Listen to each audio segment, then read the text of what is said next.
this is related to our question for this episode, which is, how do you respond to people who've ghosted you? Is there a text that you should be sending to them after they ghost? This is a funny question because it's almost like asking for a template. A lot of people have asked for texting templates, and we may have some of that coming. Just saying that could be something we're working on. I personally think a great way is, I had a really great time. I was looking forward to our next time together. If things have changed, just please let me know. And I will totally understand, but would love a response of some sort. Yeah, no, I mean, I think that is a good way to approach it. People always say, like, should I even reach out? Should I not? I think, first of all, you need to make sure you are being ghosted. I think sometimes, like, there is, changing gender norms all the time. Sometimes people are waiting for things to happen, and maybe the other person is waiting too. So first step is make sure you're actually being ghosted. If you send a "how was your weekend going?" or some sort of question text and they do not reply, and enough time goes by, maybe not like 20 minutes, but a day goes by, you can maybe assume you're being ghosted. So first step is make sure you are. I think the next thing, and I've definitely had this happen, is also having the confidence to be like, if someone's going to ghost me and they don't want to be with me like that, I want someone that can communicate well. That's important to me in a relationship. And this person is basically showing me they cannot. Because they cannot have that conversation that things have changed for them for whatever reason. So I've definitely sent a text to someone that was like, hey, I had a really great time. I'm looking for someone that is like communicative and responsive. I don't know if there was a miscommunication somewhere, but if not, best of luck. Like basically closing the loop and giving them an opportunity, because there has been text glitches or whatever it might be. I've definitely had that happen before. So it's not like that couldn't happen, but you're kind of giving an opportunity for someone to be like, oh, wait, like this did get messed up. But you're not going into the text like trying to change their mind or do anything.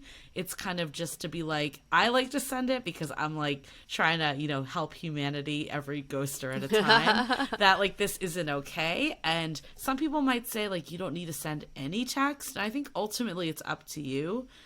I don't think you're going to get like a different response when you send something like that. I think it's more of saying this, I recognize what you're doing and this is not okay. And like, you should think about how you're affecting other people. And that's important to note, is that send this text without expecting a response back. That is like the most important part of this piece, because do not sit by your phone waiting for any sort of response. More times than not, they're probably not going to respond. But what you are doing is letting them know what they've done, and that you acknowledge what they've done and how it's affected you.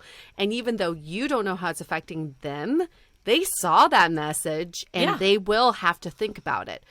And hopefully they'll do less of it, because nobody wants to get a message like that, right? Calling them out like that. So just so you know, you might not get a response, but you are planting the seed in their head, hopefully minimizing their bad dating behavior in the future. Absolutely. And I think ultimately you don't want to be dating this person that can't communicate anyways. So definitely don't go in thinking that you're going to change them. People say like, I don't need to send that message. And I think that's valid. If you really can move forward without sending the message, the action and the outcome isn't going to change at all. It's more of just getting it off your chest. I'm personally the type of person that likes to get it off my chest so I can move forward. So it isn't, I'm not doing it for them. I'm doing it for myself. But again, that's a personal take of what works for you. Yes. Yes. And don't go into it too aggressively, and don't try to blame them or attack them. You're just shedding some light on how you feel and acknowledging what they've done. And we talk about it in the episode too, of like what the definition of ghosting is, and is an intimate relationship. So at least we've concluded, and again, not 100, like this is up for debate, but at least in our opinion, just interactions on an app that you haven't met the person doesn't qualify as that. So I personally wouldn't send that unless it was someone I had met in person.